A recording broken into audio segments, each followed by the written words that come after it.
कैलास सोनवणे आपले हार्दिक स्वागत करतो। सुरुवातीला पाहूया 24 तासातील ताज्या घडामोडी। सहजीवन नगरात पूर्व वैमनस्यातून एका तरुणाचा धारदार शस्त्राने वार करून करण्यात आला खून। चाळीसगाव चौफुली येथे स्थळदर्शक व दिशादर्शक फलक बसवण्याच्या कामाचा आमदारांच्या हस्ते शुभारंभ। बाळापूर पागणे येथील गणपती मूर्ती बनवण्याच्या कारखान्यास जप्ती पथकाने केले सील। संत रविदास सामाजिक प्रतिष्ठानच्या शाखा फलकाचे वैंदाणे येथे अनावरण।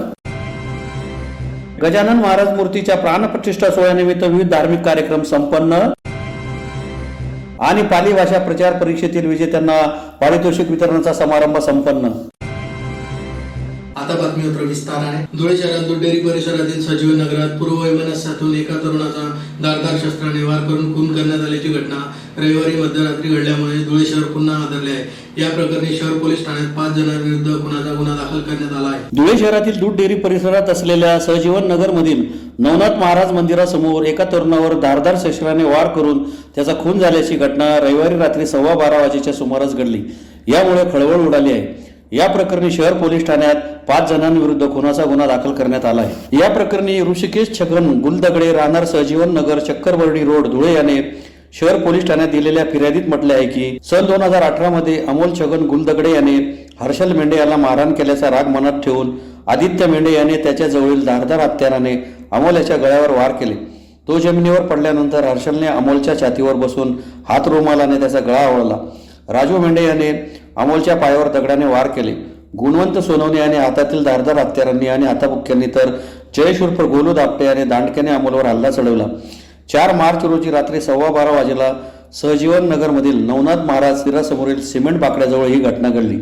या फिर्यादीवरून पोलिसांनी आदित्य राजू मेंढे, हर्षल राजू मेंढे, जयेश उर्फ गोलू सुरेश दापटे व गुणवंत सोनवणे सर्व राहणार लक्ष्मीवाडी यांच्या विरुद्ध खुनाचा गुन्हा दाखल केला आहे। शहरातील दूध डेअरी परिसरातील 100 फुटी रस्त्यावर नवनाथ मंदिराजवळ रात्री युवकाचा खून झाला। या घटनेमुळे परिसरात खळबळ उडाली आहे। या घटनेमुळे युवकांमध्ये वाढलेली नशेखोरी, टोकारपणा आणि त्यातून घडणाऱ्या गुन्हेगारीबद्दल अनेक प्रश्न उपस्थित करण्यात येत आहेत। दरम्यान घटनेची माहिती मिळताच जिल्हा पोलीस अधीक्षक श्रीकांत धिवरे, अप्पर पोलीस अधीक्षक किशोर काळे, उपविभागीय पोलीस अधिकारी सचिन हिरे, सहाय्यक पोलीस अधीक्षक ऋषिकेश रेड्डी, स्थानिक गुन्हे अन्वेषण शाखेचे पोलीस निरीक्षक दत्तात्रय शिंदे, शहर पोलीस ठाण्याचे धीरज महाजन यांनी घटनास्थळी धाव घेतली होती। या घटनेप्रकरणी गुन्हा दाखल झाल्यानंतर पोलिसांनी अटक सत्र सुरू केले आहे। यात हर्षल मेंढे याला पोलिसांनी ताब्यात घेतले असून उर्वरित चौघांचा शोध सुरू असल्याची माहिती शहर पोलीस ठाण्याचे पोलीस निरीक्षक धीरज महाजन यांनी दिली। दरम्यान मयत अमोलवर 2 वर्षापूर्वी भादवी 324 चा गुन्हा दाखल होता अशी माहिती उपलब्ध झाली आहे। काल रात्री साधारण 12-12:30च्या सुमारास सहजीवन नगर येथील नवनाथ महाराज मंदिर याच्या समोर काही लोकांनी एका जणाला मारहाण केल्याची आम्हाला माहिती मिळाली होती। आम्ही तिथं गेलो तर त्यांचे जे भाऊ आहेत ऋषिकेश छगन गुलदगडे यांनी त्या व्यक्तीस सिव्हिल हॉस्पिटल येथे दाखल केल्याची माहिती मिळाली। त्यावरून आम्ही सिव्हिल हॉस्पिटल येथे गेलो तर तिथे डॉक्टरांनी सदर जो अमोल छगन गुलदगडे आहे त्याला मयत घोषित केले होते। त्या अनुषंगाने भादवी 302 प्रमाणे गुन्हा दाखल करण्यात आलेला आहे। आरोपितांचा शोध चालू आहे। सध्या किती आरोपी ताब्यात सर? सध्या एक आरोपीला आम्ही ताब्यात घेतलेला आहे, बाकी आरोपितांचा शोध चालू आहे। सर कारण सांगा। यांचे काही जुने वाद आहेत। 2018 मध्ये सोबत त्यांचा काही 392-395 केला होता। सोबत त्यांनी जेल कापलेली होती। त्याच्यावरून मैताचा आणि यातले जे आरोपी आहेत त्यांचे वाद झालेले होते। गणपतीच्या वेळेस पण काही त्यांचे वाद झाले अशी प्राथमिक माहिती भेटते, तर त्याचा पूर्ण तपास चालू आहे। धुळे महानगरपालिका क्षेत्रात मूलभूत सोयी सुविधांचा विकास योजनेअंतर्गत शहरातील चाळीसगाव चौफुली येथे स्थळदर्शक व दिशादर्शक फलक बसविण्याच्या कामाचा शुभारंभ आमदार फारुख शाह यांच्या हस्ते संपन्न झाला। धुळे महानगरपालिका क्षेत्रात मूलभूत सोयी सुविधांचा विकास योजनेअंतर्गत शहरात स्थळदर्शक व दिशादर्शक फलक बसवण्याच्या कामाचा शुभारंभ शहरातील चाळीसगाव चौफुली येथे आमदार फारुख शाह यांच्या हस्ते संपन्न झाला। राज्यातील प्रत्येक लहान मोठ्या शहरात बाहेरून येणाऱ्या नागरिकांना शहरातील महत्त्वाच्या ठिकाणांची, रस्त्यांची, शासकीय कार्यालयांची माहिती व्हावी आणि गैरसोय टाळावी म्हणून संबंधित स्थानिक स्वराज्य संस्थेच्या वतीने स्थळदर्शक, दिशादर्शक फलक लावण्यात आले आहेत। परंतु धुळे महानगरपालिकेमार्फत शहरात हे फलक लावण्यात आलेले नाहीत। ही उणीव दूर व्हावी आणि धुळे शहराच्या सौंदर्यात भर पडावी म्हणून आमदार फारुख शाह यांनी सदर दिशादर्शक फलक लावण्याच्या कामाचा शुभारंभ केला। या प्रसंगी आमदार फारुख शाह यांच्या समवेत नगरसेवक नासिर पठाण, सईद बेग, गनी डॉलर, आमिर पठाण, डॉक्टर दीपश्री नाईक, मौलवी शकील, छोटू मच्छीवाले, प्यारेलाल पिंजारी, निजाम सय्यद, इक्बाल शाह, साजिद साई, डॉक्टर बापूराव पवार, परवेश शाह, कैसर अहमद, अजहर सय्यद, राजू लीडर, मलेका काटिक, सायरा अन्सारी, हारून काटिक, गफ्फार शाह, माजिद पठाण, आसिफ शाह, रिपीट आसिफ शाह मुल्ला, आसिफ पोपट, रफिक शाह, शहजाद मंसूरी, खालिद अन्सारी, सऊद आलम, सलमान खान, फैजल अन्सारी, हाशिम अन्सारी, गोलू शाह, समीर शाह आदी उपस्थित होते. महापालिका क्षेत्रात मूलभूत सोयीसुविधा विकास योजना अंतर्गत महापालिका क्षेत्रातील चाळीसगाव चौफुली येथे स्थळदर्शक आणि दिशादर्शक फलकाचं लोकार्पण आपल्या धुळे शहराचे लाडके आमदार डॉक्टर फारुख शाह यांच्या हस्ते झालेलं आहे. आपण बघत असाल विविध शहरांमध्ये छोट्या मोठ्या शहरांमध्ये महापालिका अंतर्गत प्रत्येक शहरांमध्ये दिशादर्शक आणि स्थळदर्शकाचे आपण बोर्ड बघत असतो. याच्यामुळे येणाऱ्या जाणाऱ्या लोकांना शासकीय कार्यालय कुठे आहे याची माहिती होऊन लोकांची गैरसोय नाही व्हावी ही याच्या मागचा उद्देश असतो. पण आपल्या इथलं करंट महापालिका आणि BJPची सत्ता असल्या कारणाने हे काम खूप वर्षापासून रखडलेलं होतं. ही बाब लक्षात आमदार साहेबांनी घेऊन आज आपल्या धुळेकर शहरामध्ये आज एक सौंदर्यामध्ये भर देऊन एक ते माहितीसाठी सुद्धा पुरवण्याचं काम आपल्या लाडके आमदार डॉक्टर फारुख शाह साहेब यांनी केलेलं आहे. आज माझ्यासोबत आमचे आमदार साहेब यांचे मोठे बंधू सलीमभाई शाह, जिल्हाध्यक्ष नासिर पठाण, नगरसेवक साईद बेग, गनी डॉलर, आमच्या महिला कार्याध्यक्षा मलायका मॅडम, सायरा मॅडम आणि पदाधिकारी आणि विविध कार्यकर्ते उपस्थित आहेत.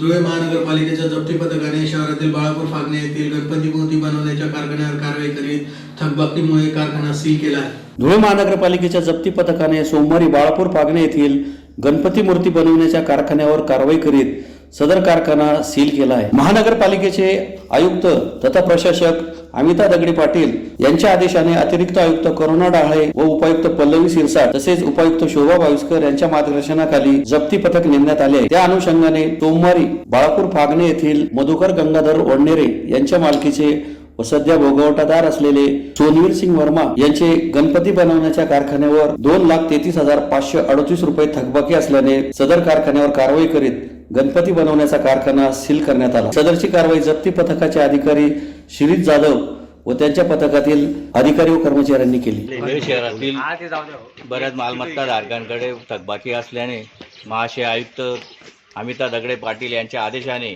व अतिरिक्त आयुक्त करुणा डाळे मॅडम, उपायुक्त पल्लवी शिरसाट मॅडम, उपायुक्त शोभा बाविस्कर मॅडम यांच्या मार्गदर्शनाखाली जप्ती पथक नेमण्यात आले असून त्या अनुषंगाने आज दिनांक 4/3/2024 रोजी बाळापूर येथील भोगवटदार सोमवीर सिंग वर्मा यांच्याकडे 2,33,528 रुपयाची थकबाकी असल्याने सदरचा गणपतीचा कारखाना जो आहे त्यांचा तो सील करण्यात आलेला आहे. तरी धुळे शहरातील तमाम मालमत्ता धारकांना कळवण्यात येते की ज्यांच्याकडे मोठ्या प्रमाणात थकबाकी असेल त्यांनी त्वरित मनपा कार्यालयात येऊन मालमत्ता कर व पाणीपट्टी कर भरावा व जप्तीची कटू कारवाई टाळावी ही विनंती. नंदुरबार जिल्ह्यातील वैंदाणे येथे संत रविदास सामाजिक प्रतिष्ठानचा शाखा फलकाचा अनावरण सोहळा संस्थापक अध्यक्ष गजानन निंबोरे यांच्या हस्ते संपन्न झाला. नंदुरबार जिल्ह्यातील वैंदाणे येथे संत रविदास सामाजिक प्रतिष्ठानच्या शाखा फलकाचा अनावरणाचा सोहळा संस्थापक अध्यक्ष गजानन निंबोरे यांच्या हस्ते संपन्न झाला. कार्यक्रमाच्या अध्यक्षस्थानी प्रदेशाध्यक्ष पितांबर शिंदे उपस्थित होते. सुरुवातीस वैंदाणे गावातील छत्रपती शिवाजी महाराज व डॉक्टर बाबासाहेब आंबेडकर यांच्या पुतळ्यास पुष्पहार अर्पण करून संत रविदास महाराजांना अभिवादन करण्यात आले. त्यानंतर प्रमुख अतिथींच्या हस्ते फलकाचे अनावरण करण्यात आले. या प्रसंगी वैंदाणे येथील सरपंच भटू पवार, उपसरपंच मनोज राजपूत, प्रदेश संपर्क प्रमुख अशोकराव सोनवणे, खानदेश अध्यक्ष विजय वसईकर, उत्तर महाराष्ट्र अध्यक्ष कृष्णराव विसावे, खानदेश युवा अध्यक्ष नरेश सावंत, नंदुरबार जिल्हाध्यक्ष समाधान वसईकर, उपाध्यक्ष गोपाल ऐरे, धुळे जिल्हाध्यक्ष अनंत वाघ, धुळे जिल्हा महिला अध्यक्ष वंदना वसईकर, नंदुरबार महिला अध्यक्ष दागिनी नेरकर, उपाध्यक्ष सविता वसईकर, शहादा तालुका अध्यक्ष दिलीप मोरे, वैंदाणे शाखा अध्यक्ष हिरालाल वसईकर, उपाध्यक्ष दीपक ऐरे, सदस्य बापू बागले, आनंदा वसईकर, सचिव रामकृष्ण बागले, महासचिव फुला वसईकर, अशोक सावंत, सुरेश वसईकर आदींसह चर्मकार समाज बांधव, महिला तसेच ग्रामस्थ मोठ्या संख्येने उपस्थित होते. कार्यक्रमाचे सूत्रसंचालन अशोक सावंत तर आभार प्रदर्शन नरेश सावंत यांनी केले. शिंदे साहेब आतापर्यंत जवळजवळ आम्ही 3 ते 4 संघटनेपासून आज आमची स्वतः आपले निंबोरे साहेब यांनी संस्था रजिस्ट्रेशन केली आणि त्या रजिस्ट्रेशनप्रमाणे आज आपण पहिला कार्यक्रम खानदेश विभागात पहिला कार्यक्रम सुरू झालेला आहे आणि तो कार्यक्रम आज आपण आयोजित केल्याप्रमाणे नियोजनाप्रमाणे तो झालेला आहे. तसेच माझे मान्यवर आपले भाविस्कर साहेब, सोने साहेब, आपले पगारे साहेब, तसेच आपले साक्री तालुक्याचे तालुका अध्यक्ष नरेंद्र सोने साहेब हे पण उपस्थित झालेले कार्यक्रम आयोजित केला. त्याबरोबर माझे सहकार्य आणि माझे लाडके जेवाय बाबू आपले गोपाल भाऊ आये साहेब तालुका नंदुरबार तालुका अध्यक्ष यांना सुद्धा त्यांनी मला सुद्धा खूप सहकार्य केलं आणि त्या सहकार्याचं मी त्यांना फार आभार मानतो. आणि विशेषतः माझे ग्रामस्थ मंडळी 3 दिवसापासून या ठिकाणी आहे. संपूर्ण गावाने मला खूप मोलाचं सहकार्य दिलं. तसेच आपले सरपंच साहेब, पोलीस पाटील साहेब, संपूर्ण ग्रामस्थ व महिला भगिनींनी पूर्ण रात्रभर झालेल्या साहेब आपल्या दोन हात आवडीचे खानदेशाची पोळी खापाची आता आम्ही छोटासा कार्यक्रम आणि छोटासा मेनू म्हणून त्यांना आपण शिकवणार आहोत. त्यांनी प्रेमाने शिंदखेडा तालुक्यातील मालपूर येथील नारायणसिंह रावल नगरात श्री गजानन महाराज यांच्या मूर्तीच्या प्राणप्रतिष्ठा सोहळ्यानिमित्त विविध धार्मिक कार्यक्रम संपन्न झाले. शिंदखेडा तालुक्यातील मालपूर येथे श्री गजानन महाराज यांच्या मूर्तीच्या प्राणप्रतिष्ठा सोहळ्यानिमित्त विविध धार्मिक कार्यक्रम संपन्न झाले. मालपूर येथील नारायणसिंह रावल नगरामध्ये सदरचा कार्यक्रम संपन्न झाला. मालपूर दरबार गडाचे राजे दिग्पाल सिंह रावल व ॲडव्होकेट महावीर रावल यांच्या शुभ हस्ते मूर्तीपूजन करून विधिवत प्राणप्रतिष्ठा करण्यात आली. यावेळी महिला भाविकांनी गजानन महाराजांचे अध्याय वाचन केले. या प्रसंगी महाप्रसादाचे आयोजन करण्यात आले होते. महाप्रसादाचा शेकडो भाविकांनी लाभ घेतला. आमच्या या मालपूर नगरीत श्री कैलासवासी नारायणसिंह राऊळ नगर इथे श्री गजानन महाराज माऊली यांचे प्राणप्रतिष्ठा स्थापित झाले. तसेच होम हवन आरती पूजा तसेच गजानन महाराजांच्या 21 अध्यायाच्या पारायण झालं. नंतर आरती झाली, महाप्रसाद झाला. महाप्रसादात मसाले भात, बुंदी, बेसन, पिठलं भाकर आणि ठेचा इत्यादी हे भोजनासाठी पदार्थ होते. तरी गावातील सर्व भावी भक्तांनी या महाप्रसादाचा लाभ घेतला. गण गण गणात होते.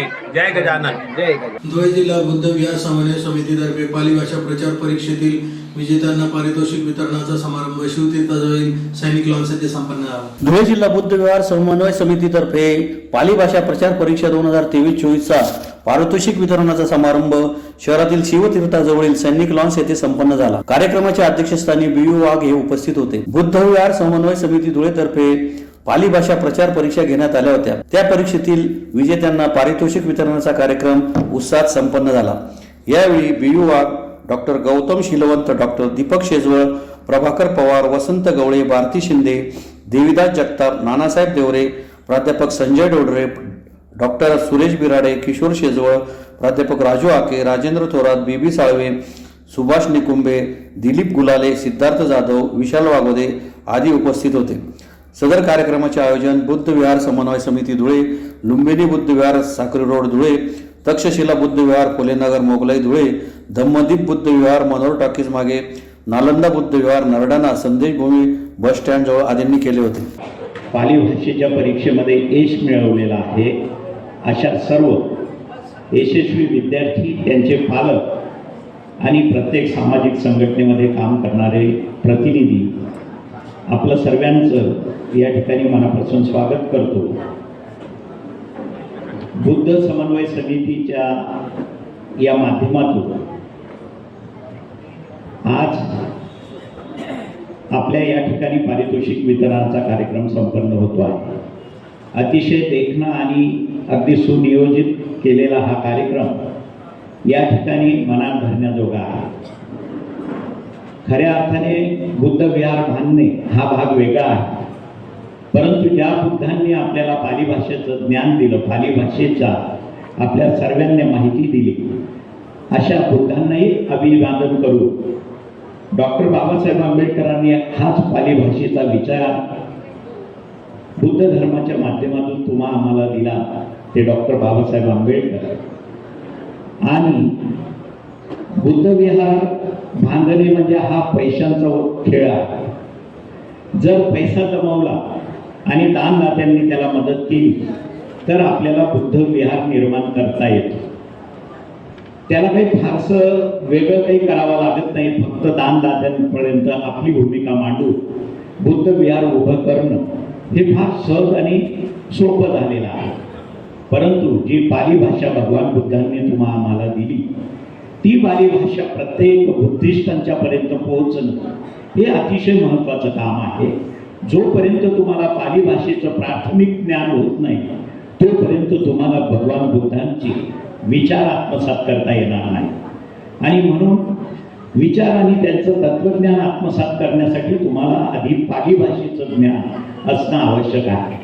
आणि हाच मुद्दा महाराष्ट्र लेवलवर सुद्धा बुद्ध विहार समितीने तो विचार मनात घेतला आणि जिल्ह्यापर्यंत तालुक्यापर्यंत नव्हे तर गावाच्या खेडोपाडी गल्लीपर्यंत पाली भाषेचे विचार कसे पोहोचतील, प्रत्येक विद्यार्थी याला प्राथमिक पाली भाषेचं ज्ञान कसं होईल यासाठी धुळे जिल्हा बुद्ध विहार समितीने जे कार्य केलं त्याला निश्चितच माझा मानाचा जय. पुन्हा एक नजर ठळक घडामोडींवर.